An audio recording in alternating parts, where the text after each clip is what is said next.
Welcome to Jesus God Palace in the name of Jesus. நல்ல தகப்பனே, இந்நேரத்தை ஆண்டவரே எங்களுக்கு தந்தீர். உமக்கு ஸ்தோத்திரம் செலுத்துகிறோம்.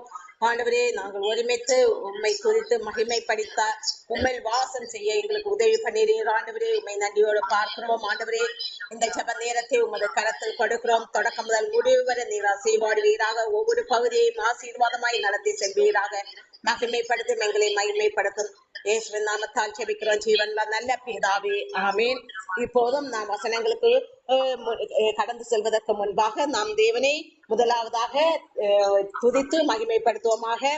ஹalleluya. நாம் யாவருடைய நாமத்தை சொல்லி சொல்லி ஸ்தோத்திர பலிகளை ஏறட்டும்.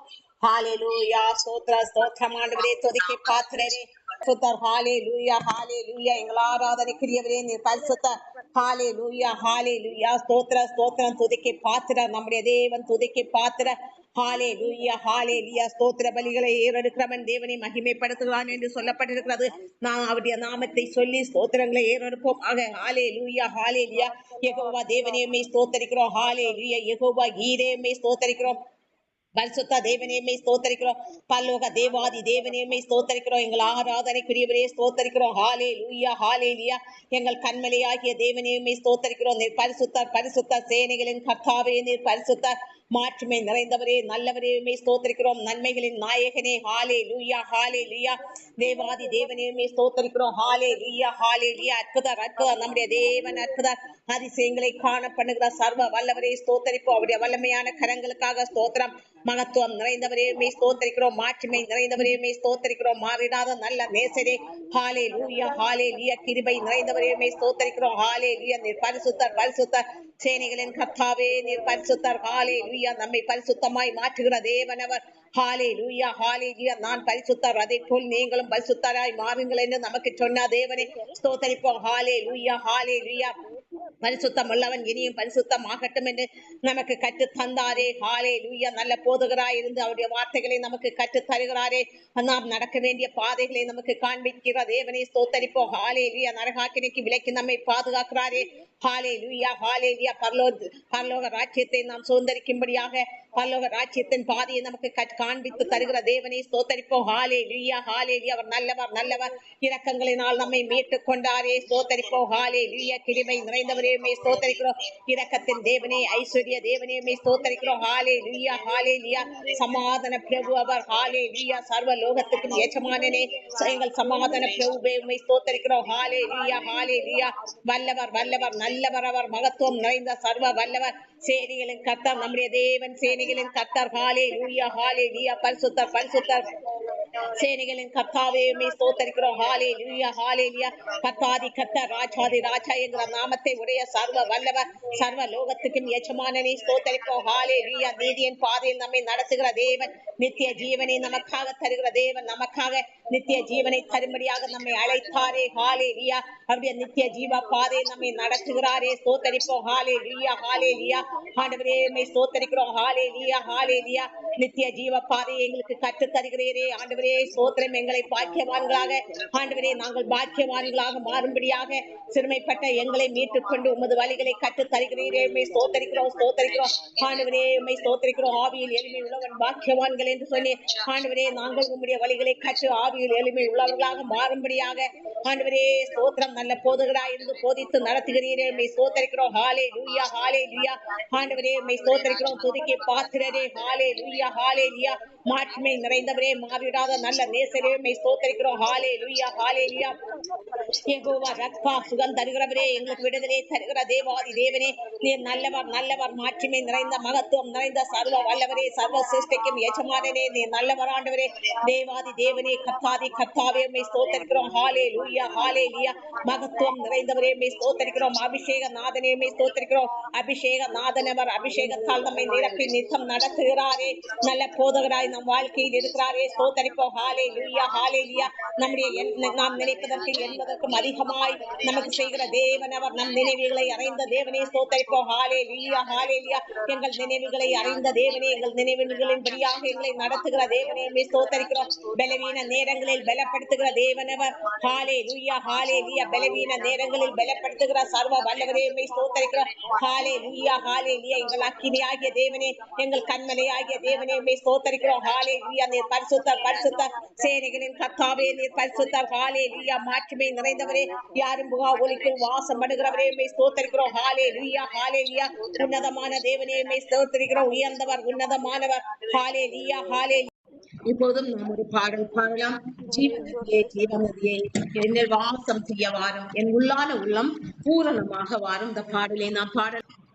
ஜீவநதியே ஜீவநதியே என்னில் வாசம் செய்ய வாரும். ஜீவநதியே ஜீவநதியே என்னில் வாசம் செய்ய வாரும். என் உள்ளான உள்ளம் பூரணமாக வாரும். என் உள்ளான உள்ளம் பூரணமாக வாரும். என் தேவனே என் இயேசுவே ஆயத்தமாக்கு என்னை ஆயத்தமாக்கு. என் தேவனே என் இயேசுவே ஆயத்தமாக்கு என்னை ஆயத்தமாக்கு.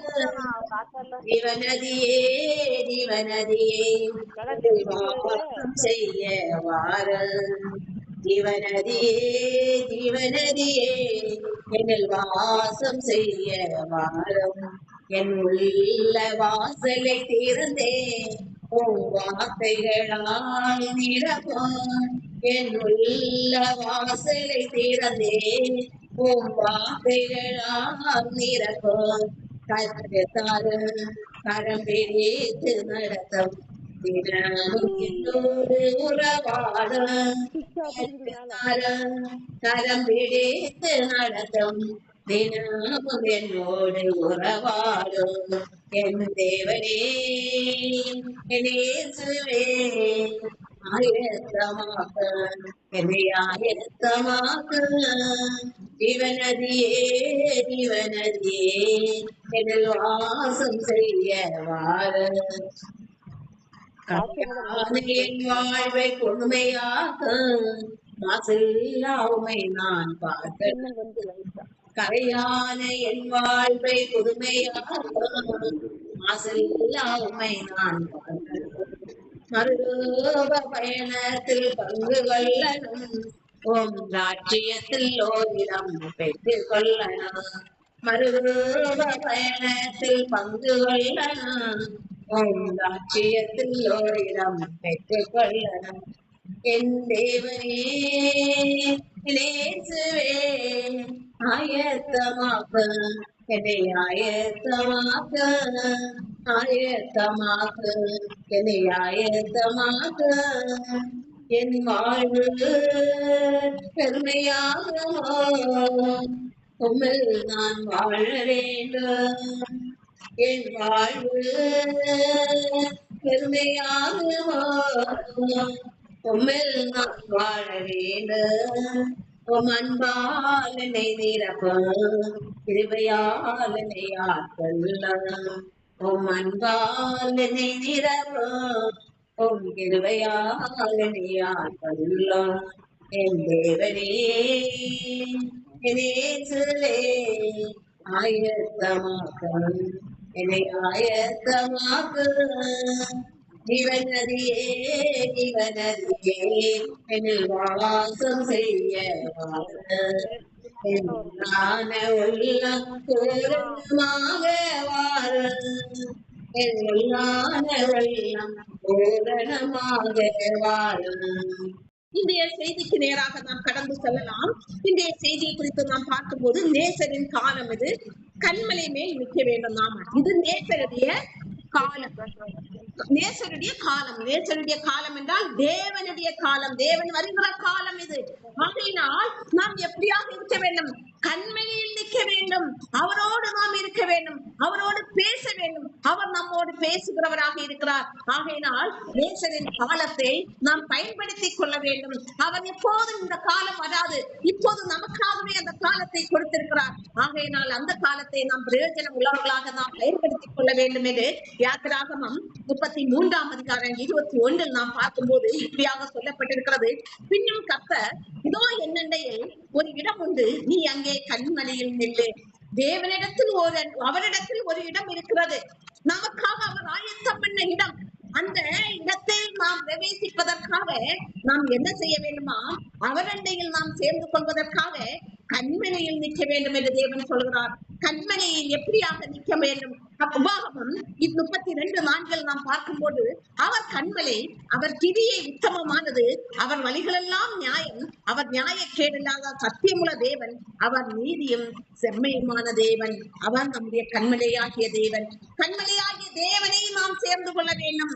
அவர் நமக்காக ஆயத்த பண்ண இடத்தில் நாம் அடைவதற்காக, அவர் நமக்காக ஆயத்த பண்ணி வைத்த இடத்தை நாம் கண்டடையும்படியாக அவரண்டையில் நாம் நிற்க வேண்டும்.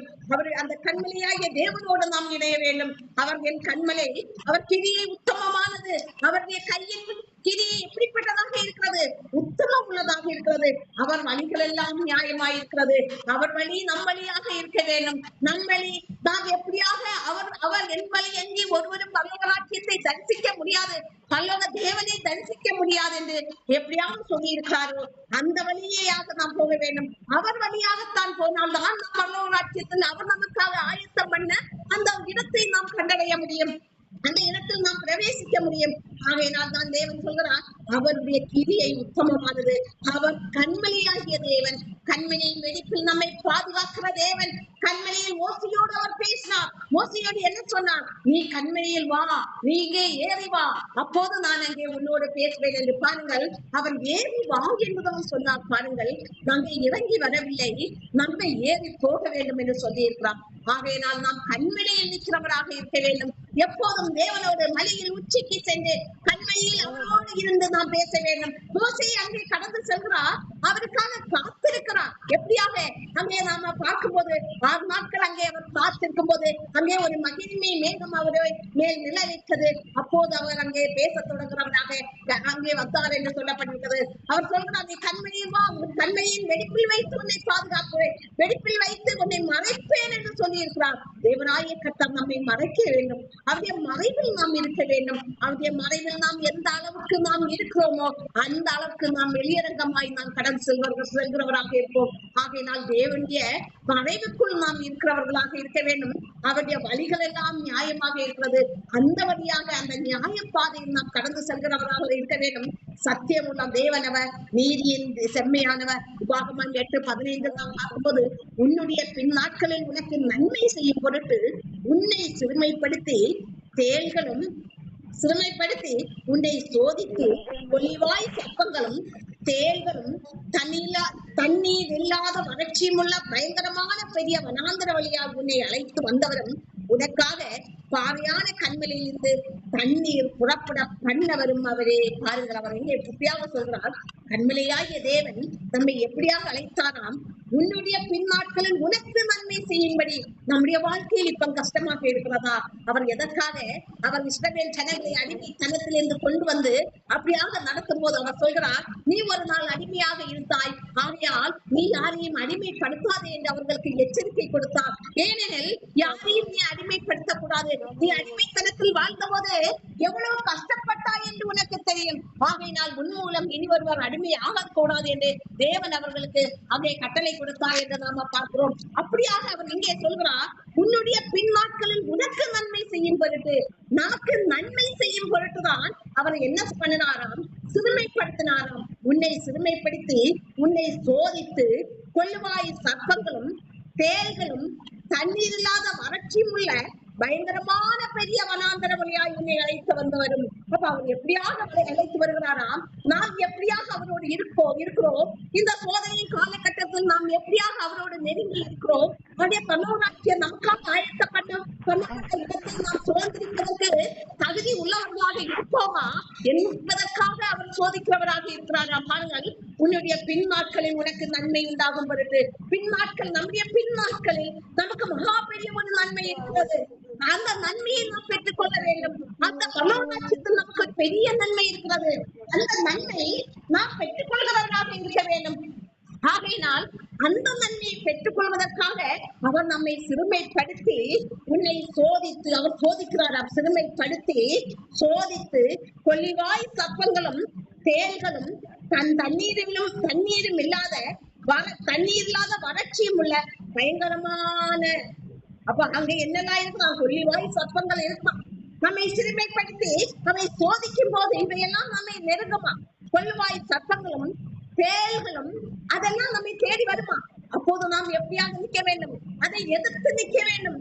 அவற்றையெல்லாம் நாம் எதிர்த்து நின்று துரத்த வேண்டும். அவற்றிற்கு நாம் பயந்து ஓடி ஒழிக்கிறவர்களாக இருக்கக்கூடாது என்பதற்காக நாம் எந்த அளவுக்கு தேவனுடைய ரட்சிப்பை பெற்ற நாம் எந்த அளவுக்கு தேவனுடைய வலிமையை தரித்துக் கொண்டிருக்கிறோம், எந்த அளவுக்கு நாம் நியாயத்தின் பாதையில் நடக்கிறோம், எந்த அளவுக்கு நாம் சத்தியமுள்ள தேவனின் வார்த்தைகளை கடைபிடிக்கிறோம், எந்த அளவுக்கு அந்த சர்ப்பங்களை கொள்ளுவாய் பேய்களையும் அகதம் பண்ணி நாம் தள்ளுகிறோம் என்பதை அவர் சோதிக்கிறதுக்காக அவர் என்ன பண்ணுகிறாராம்? தண்ணீர் இல்லாத வறட்சியும் உள்ள பயங்கரமான பெரிய வனாந்தரமொழியாய் உன்னை அழைத்து வந்தவர். அவர் எப்படி அழைத்து வருகிறாரா?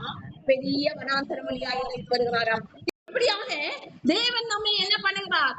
சோதித்து நடத்துகிறவராக இருக்கிறார். ஆகையினால் நாம் என்ன செய்ய வேண்டும்? அவரோடு நாம் எந்த அளவுக்கு உண்மையுள்ளவர்களாக இருக்கிறோம் என்று அவர் நம்மை சோதிக்கிறாராம். அந்த இக்கட்டான நேரங்களில் நாம் எந்த அளவுக்கு தேவனோடு உண்மையுள்ளவர்களாக இருக்கிறோம். அன்னைக்கு நம்ம பார்த்தோம் யோபுவின் வாழ்க்கையை. யோபுவின் வாழ்க்கையில் பிசாசின் போராட்டங்கள், பிசாசுக்கு தேவனுக்கு ஏற்பட்ட விவாதத்தினால் ஏற்பட்ட பிரச்சனைகள். அந்த நேரத்தில் யோபு எப்படியாக அங்கே தேவனை மகிமைப்படுத்துகிறவராக வாழ்ந்தார் என்பதை, அந்த வனாந்தரமான கொடிய பள்ளத்தாக்கான நேரங்களில் எப்படியாக தேவனுக்கு உகந்தவராக அவர் வாழ்ந்தார் என்பதையும் அவர் சோதித்து அங்கே அவருக்கு இரட்டிப்பான பலனை கொடுத்தார் என்று நாம பார்க்கிறோம். அப்படியாக நமக்கு இரட்டிப்பான பலன் இருக்கிறது. நாம் இந்த நேரத்தில் துன்பத்தின் மத்தியில் கடந்து செல்கிறோமா? வேதனையின் மத்தியில் கடந்து செல்கிறோமா? தேவனால் சோதிக்கப்பட்டு நாம் கடந்து செல்கிறோமா? நாம் தேவனால் சோதிக்கப்படுகிறவர்களாக இருந்தாலும் நாம் பொன்னாக விளங்குவோம் என்பதில் எந்த ஒரு இதுவும் இல்லை. நிச்சயமாகவே நாம் பொன்னாக விளங்குவோம். ஆகையினால் அந்த சோதனையில் நாம் பாக்கியவான், சோதனை நாம் பாக்கியம் என்று சகித்துக் கொள்ள வேண்டும். அதற்காக தான் அவர் சொல்கிறார், கண்மலையிலிருந்து நீரை புறப்பட பண்ண தேவனாகிய கர்த்தர் அவர் சொல்கிறார் சங்கீதம் 89 அதற்கு இடத்தை ஆயத்தப்படுத்தினேன், அது வேறொன்று தேசமகம் கடந்தது. பாருங்கள், அங்கே கண்மலையில் அவர் அங்கே நிலை நிறுத்திவிட்டு என்ன செய்கிறாராம்? எதற்காக அவர் கண்மலையை வா என்று அழைக்கிறார்? அவர் நாம் வேரூன்றி படர வேண்டுமா? நாம் கண்மலையில் இருந்தால்தான் வேரூன்றி படர முடியும். அவரை விட்டு நீங்கி இருந்தால் எப்படி வேரூன்றி படர முடியும்? ஆகையினால் தான் அவர் சொல்கிறார், நீ தேசமெல்லாம் படர வேண்டும். நீ உன்னுடைய வீட்டுக்கு மட்டுமல்ல, உன்னுடைய ஊருக்கு மட்டுமல்ல, இந்த தேசத்துக்கே நீ வேரூன்றி படர்ந்து பலருக்கு நிழல் கொடுக்கிறவனாக மாற வேண்டும், பலருக்கு நிழல் கொடுக்கிறவளாக மாற வேண்டும். அதற்காகத்தான் நீ என் கண்மணியில் நீ வா என்று அழைக்கிறார். மோசையை தேவன் அன்னைக்கு அழைத்தார். எதற்காக? நீ வா, எதற்காக? என்னோடு நீ பேசு. அந்த பெரிய ஒரு கூட்டத்தையே வழி நடத்துவதற்காகத்தான் மோசையை அழைத்தார். பாருங்கள் தேவன் எப்படிப்பட்ட தேவன். அந்த மோசையை 40 வருஷம் வனாந்தரத்தில் போட்டார். அங்கே அவர் ஆடு மேய்க்கிறவராக இருந்தார். அங்கே 40 வருஷம் அவர் ஆடு மேய்த்து அங்கே ஒரு நல்ல ஒரு பயிற்சியை பெற்றவராக இருந்தார். பாருங்கள், தேவனோடு அப்போதுதான் அவர் இணைகிறார். அவர் ராஜ வாழ்க்கை வாழ்ந்து கொண்டிருந்தவர் மோசே. அவர் ராஜ வாழ்க்கை வாழ்ந்து விட்டு அவர் அந்த குறித்த நேரத்தில் எனக்கு இந்த ராஜ வாழ்க்கை வேண்டாம் என்று அவர் ஓடி போனவர். அங்கே வனாந்தரத்தில் அவர் மீதியான் தேசத்தில் அங்கே ஆடு மேய்த்துக் கொண்டிருந்தார் என்று நாம் பார்க்கிறோம். அப்படியாக 40 வருஷங்கள் கழித்துதான் தேவனை அவர் அழைக்கிறார். தேவன் அவரை அழைத்து நீ கண்மலையில் நில் என்று சொல்கிறார். அப்படியாக அவன் கண்மலையில் நிற்பதற்காகத்தான் 40 வருஷம் அவன் அங்கே வனாந்தரத்தில் வாழ்ந்தான் என்று பார்க்கிறோம். ஆகையினால் நாம் எதற்காக இந்த வனாந்தரத்தில் வாழ்கிறோம்? நாம் எதற்காக இந்த பாடுகளை படுகிறோம்? நாம் கண்மலையில் நிற்க வேண்டும், பலருக்கு நிழல் கொடுக்கிறவர்களாக மாற வேண்டும். ஹல்லேலூயா, ஸ்தோத்திரம். எலியா மோசையை பாருங்கள், இது எலியாவின் மோசையின் காலமாக இருக்கிறது. நாம் வேறொன்றி படகு தேசமெங்கும் செல்லுகிற காலமாக இருக்கிறது. ஆகவே இது நேசனின் காலம். மோசையின் கிளையிலிருந்து பல கிளைகள் புறப்பட வேண்டும். மோசை கண்மலையிலிருந்து தேவனோடு பெற்று அந்த கற்பனைகளை கொண்டு வருகிறார். அது எல்லாருக்கும் பயன்படும்படியாக இருந்தது.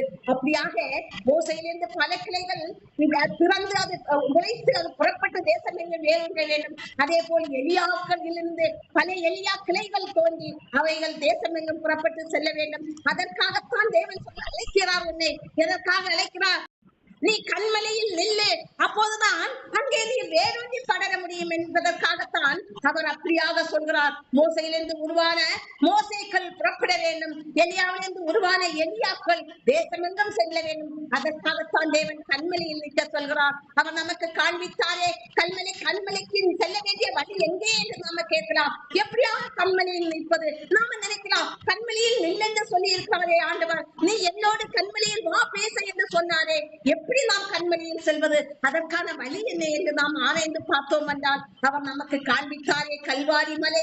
அங்கே ஒரு ஜீவ ஊற்றி இருக்கிறது. அந்த ஜீவ ஊற்றி ஜீவ பிரவாகமாக நமக்குள் பாய்ந்து வரும் அவருடைய அந்த கண்மலையாகிய கல்வாரியை நாம் பார்க்க வேண்டும். வெற்றிப்பை கொடுக்க அவரிடமிருந்து அந்த ஜீவ ஊற்று நமக்குள் கடந்து வரும்போது நம்மிடத்திலிருந்து பலருக்கு ஒரு நிழல் கொடுக்கிற மரமாக நாம் கடந்து செல்வோம். எனவே கண்மலையில் வேரூன்ற நாம் எதை பார்க்க வேண்டும்? சிலுவையை பார்க்க வேண்டும். நாம் கண்மலையில் வேரூன்றி நிற்க வேண்டும், தேசமெங்கும் வளர்வதற்காக. ஆகையினால் நாம் சிலுவையை பார்க்க வேண்டும். ஆகையினால் அடிக்கப்பட்ட தேவனிடத்திலிருந்து ஜீவ ஊற்று புறப்பட்டு வருகிறது. அந்த ஜீவ நதி நம் சரீரமெல்லாம் பாய்ந்து வருகிறது. அந்த ஜீவ நதி ஜீவனுள்ள தேசத்தில் நம்மை நடக்க பண்ணுகிறது அல்லவா? ஆகவே அந்த ஜீவ நதி நம்முடைய பலவீனங்களை எல்லாம் நீக்கி போடும். நம்மை பலனடைய செய்கிறதாக இருக்கிறது. நம்முடைய வியாதிகளை போக்கி நமக்கு சுகத்தை தருகிறதாக இருக்கிறது. உன்னை வேறுண்ட உன்னை சோதனைக்கு உட்படாமல் உன்னை மாற்றவனாக மாற்றிக் கொண்டிருக்க அந்த ஜீவ நதியின் பிரவாகத்துக்குள் மூழ்கி மகிழ வேண்டும். பாருங்கள், தேவன் எதற்காக சிறுமைப்படுத்திக் கொண்டிருக்கிறார்? தேவன் எதற்காக சிறுமைப்படுத்திக் கொண்டிருக்கிறார்? ஹல்லேலூயா! ஐயோ, எனக்கு ஏன் இந்த சிறுமைப்பட்ட வாழ்க்கை, ஏன் எனக்கு இந்த நிலை என்று நாம் நினைக்கலாம். இல்லை, உன்னிலிருந்து ஒரு ஜீவ ஊற்று புறப்பட வேண்டும். நீ கண்மலையில் நிற்க வேண்டும், தேவனோடு நீ பேச வேண்டும். அதற்காக நீ சிலுவையில் ஜீவ நதியாக பாய்கிற அந்த ஜீவ ஊற்றை நீ பார்த்து அந்த ஜீவ பிரவாகத்துக்குள் நீ மூழ்க வேண்டும். அப்போது நீ தேசமெங்கும் வளர்வாய், தேசமெங்கும் நீ கடந்து செல்வாய். அதற்காக அல்லவோ ஆண்டவர் உன்னை இப்படியாக வைத்திருக்கார். நீ ஏன் சோர்ந்து போகிறாய்? நீ ஏன் கவலைப்படுகிறாய்? உனக்கென்று ஒரு வாழ்க்கை, உனக்கென்று தேவன் ஆயத்த பண்ண அந்த ஜீவன், அந்த மகிமையான வாழ்க்கையை பெற்றுக் கொள்வதற்காக அல்லவோ அவர் உன்னை கண்மணியில் நிற்க சொல்கிறார். ஆகவே நீ கண்மணியில் நின்று பழக வேண்டும். ஹல்லேலூயா, ஸ்தோத்திரம். ஆகையால் இந்த நீ வேரூன்றி நேசனின் காலம் என்பதால் நீ வேரூன்றி படர்ந்து தேசமெங்கும் செல்வதற்காக நீ உன்னை தயார்படுத்திக் கொள்வாயாக. கண்மணியில் நிற்க நீ பழக்கப்படுத்திக் கொள்வாயாக. அவரோடு இணைந்து நடக்க உன்னை நீ பழக்கப்படுத்திக் கொள்வாயாக. ஆமே, ஸ்தோத்திரம் ஆண்டவரே. இப்போதும் நாம் தன்னைத்தானே சோதித்தல் இந்த ஜபத்துக்கு நேராக நாம் கடந்து செல்லலாம். காலையிலிருந்து இந்நேரம் வரை கண்மலையின் தேவனாகிய அவருடைய நீரூற்றுக்குள் நாம் எப்படியாக பிரவேசித்தோம் என்று நம்மை ஆராய்ந்து பார்ப்போமாக. அவே ஸ்தோத்திரமானவரே, ஹல்லேலூயா, ஸ்தோத்திரமானவரே. மகிமையான தேவனே, ஸ்தோத்திரிக்கிறோம். மாறிடாத நல்ல நேசரே, காலையிலிருந்து இந்நேரம் வரை உம்முடைய அன்பில் நாங்கள் எப்படியாக இருந்தோம் என்று நம்மை ஆராய்ந்து பார்ப்போமாக. ஹல்லேலூயா, ஸ்தோத்திரம். அவருடைய அன்பு பிரவாகத்துக்குள் நாம் எந்த அளவுக்கு புகழ்ந்து மூழ்கினோம் என்று நம்மை ஆராய்ந்து பார்ப்போமாக. ஹல்லேலூயா, ஸ்தோத்திரமானவரே. அதே போல அவருடைய ரத்தத்தால் நம்மை பரிசுத்தப்படுத்திக் கொள்வோமாக. ஊற்றாகிய கண்மணியில் நம்மை ஹல்லேலூயா திசை திருப்பிக் கொள்வோமாக. ஹல்லேலூயா, ஸ்தோத்திரம். மகிமையான தேவனே, ஸ்தோத்திரிக்கிறோம். மாறாத நேரத்திலே ஆண்டவரே இந்திய செயல்பாடுகள் தேவனுக்கு உகந்ததாக இருந்ததா என்று நம்மை ஆராய்ந்து பார்ப்போமாக. அப்படியே கல்வாரி ரத்தத்தால் நம்மை பரிசுத்தப்படுத்திக் கொள்வோமாக. ஹல்லேலூயா, நம்முடைய சிந்தைகள் செயல்பாடுகள் இன்னும் நம்மை பரிசுத்த மார்க்கத்துக்கு நேராக கொண்டு செல்லும்படியாக நம்மை பரிசுத்தப்படுத்திக் கொள்வோமாக. நம்முடைய குடும்பத்தையும் பரிசுத்தப்படுத்திக் கொள்வோமாக. இப்போதும் வியாதிக்காக ஜெபம் பண்ணலாம். ஹல்லேலூயா, ஸ்தோத்திரம். ஆண்டவரே, இப்போது ஏறெடுக்கிற ஆண்டவரே, இப்போது வியாதிக்காக ஜெபிக்கிறவர்களுடைய ஆண்டவரே விண்ணப்பங்களை நீர் அங்கீகரிப்பீராக. அவருடைய சரீர பலவீனங்களை எல்லாம் நீக்கி போடும் ஆண்டவரே. ஜீவன் நதி பிரவாகமாக அவர்களுக்கு பாய்ந்து சென்று ஒரு விடுதலையை கட்டளையிடுவதாக, ஒரு சுகத்தை கட்டளையிடுவதாக. ஆமே, ஸ்தோத்திரம். தேவைகளுக்காக ஜெபம் பண்ணுங்க ஆண்டவரே. குடும்பத்தின் தேவைகள் அநேகம் இருக்கிறது ஆண்டவரே. எல்லா தேவைகளுக்கும் நீர் பதிலை கட்டளையிட வேண்டும் என்று ஜெபிக்கிறோம். ஒரு மகிமையால் உண்மை அவர்களை மூடி மறைத்துக் கொள்வீராக. கடன் பிரச்சனையோடு ஜெபிக்கிறவர்களுக்காக ஜெபிக்கிறோம். கடன் பிரச்சனையிலிருந்து மீண்டும் வெளியே வர உதவி பண்ண வேண்டும் என்று ஜெபிக்கிறோம் ஆண்டவரே. ஆண்டவரே, ஸ்தோத்திரம் ஆண்டவரே. ஆண்டவரே, வற்றாத ஜீவன் நதியே குடும்பங்களில் ஜீவ ஊற்றாக புறப்பட்டு செல்வீராக. குடும்பங்களில் ரட்சிப்பும் வல்லமையும் வெளிப்பட வேண்டும் என்று ஜெபிக்கிறோம் ஆண்டவரே. ஹல்லேலூயா. வாலிப பிள்ளைகளை உமது கரத்தில் கொடுக்கிறோம். வாலிப சிறுவர் பாலகர்கள் யாவர் மேலும் உம்முடைய ஆவியை ஊற்றுவேன் என்று குடும்பங்களில் ஒவ்வொருவர் மேலும் உமது ஆவி ஊற்றப்படுவதாக. யாவரும் தீர்க்க தரிசனம் சொல்வார்களே என்று ஆண்டவரே, யாவரும் ஆண்டவரே ஸ்தோத்திரம் உம்மோடு உறவாடும்படியாக, உம்முடைய வார்த்தைகளை சுமந்து செல்லும்படியாக ஆண்டவரே உமது அபிஷேகத்தால் நிரப்புவீராக, உமது வல்லமையால் நிரப்புவீராக. ஜெபிக்கிற பிள்ளைகளாக மாற்றுவீராக. ஜெபாவியை குடும்பத்தில் ஊற்றுவீராக. ஹல்லேலூயா. ஹalleluya ஹalleluya யாவரும் கண்மலையின் மேல் நின்று உம்மோடு உறவாடும்படியாக மாற்றுவீராக. அப்படிப்பட்ட ஒரு அபிஷேகத்தை ஊற்றுவீராக, பலப்படுத்தும் ஆண்டவரே. ஸ்தோத்திரம். சமாதானத்தோடு நடத்துவீராக. உம்முடைய நன்மைகளால் குடும்பத்தை முடிசூட்ட வேண்டும் என்று ஜெபிக்கிறோம். உம்முடைய கையின் பிரயாசத்தை நீர் ஆசீர்வதிப்பீராக. ஆண்டவரே, திருமணத்துக்காக ஜெபிக்கிறவர்களுக்காக ஜெபிக்கிறோம். அவர்களுக்கு ஏற்ற வரங்களை நீர் ஆயத்தப்படுத்த வேண்டும் என்று ஜெபிக்கிறோம். மகிமைப்படுத்தும் இரவும் பகலும் உமது பிரசன்னம் யாவரோடு இருக்கட்டும். தொலை தூரங்களில் இருக்கிறவர்களை உமது கருத்தில் கொடுக்கிறோம். பாதுகாத்துக் கொள்க. தேசங்கள் உமது ரட்சிப்பு வெளிப்பட வேண்டும் என்று ஜெபிக்கிறோம். ஆண்டவரே, ஆண்டவரே, தேசங்களை எல்லாம் உமது கருத்தில் கொடுக்கிறோம். ஆண்டவரே, உமது ரட்சிப்பும் வல்லமையும் தேசங்களில் வெளிப்பட வேண்டும் என்று ஜெபிக்கிறோம். இது நேசரின் காலம் என்பதை நாங்கள் அறிகிறோம். ஆண்டவரே, காலம் இனி செல்லாது என்று சொன்னீரே. ஆண்டவரே, இந்த உம்முடைய காலத்தில் ஜீவ ஊற்றாக, ஜீவ பிரவாகமாக ஜீவ நதி புறப்படட்டும். ஆண்டவரே, தேசம் எங்கும் பாய்ந்து ஓடுவதாக ரட்சிப்பு வல்லமையும் வெளிப்பட வேண்டும் என்று ஜெபிக்கிறோம். இரவும் பகலும் உமது பிரசன்னம் கிருபை சமாதானம் யாவரும் இருக்கட்டும். எல்லாவற்றையும் பார்த்துக்கொள்ளும். ஆசீர்வாதமாய் இருக்கட்டும். இயேசுவின் நாமத்தால் ஜெபிக்கிறோம் ஜீவனுள்ள நல்ல பிதாவே. ஆமென். இப்போதும் ஆண்டவராகிய தேவன் கர்த்தராகிய இயேசு கிறிஸ்து நமக்கு கற்றுத் தந்த ஜெபத்தை நாம் எல்லாரும் சேர்ந்தே சொல்லலாம். பரமண்டலங்களில் இருக்கிற எங்கள் பிதாவே, உம்முடைய நாமம் பரிசுத்தப்படுவதாக, உம்முடைய ராஜ்யம் வருவதாக, உம்முடைய சித்தம் பரமண்டலத்திலே செய்யப்படுகிறது போல பூமியிலேயும் செய்யப்படுவதாக. எங்களுக்கு வேண்டிய ஆகாரத்தை இன்று எங்களுக்கு தாரும். எங்கள் கடனாளிகளுக்கு நாங்கள் மன்னிக்கிறது போல எங்கள் கடன்களை எங்களுக்கு மன்னியும். எங்களை சோதனைக்கு உட்பட பண்ணாமல் தீமை நின்று எங்களை ரட்சித்துக் கொள்ளும். ராஜ்யமும் வல்லமையும் மகிமையும் என்றென்னையும் உம்முடையதிலே. ஆமே. நான் இப்போது யாவரும் சேர்ந்தே சொல்லலாம். என் ஆத்மாவே கர்த்தரை ஸ்தோத்திரி, என் முழு உள்ளமே அவர் பரிசுத்த நாமத்தை ஸ்தோத்திரி. என் ஆத்மாவே கர்த்தரை ஸ்தோத்திரி, கர்த்தர் செய்த சகல உபகாரங்களும் மறவாதே. ஆமென். God bless you. இப்போது ஜெபங்களுக்கு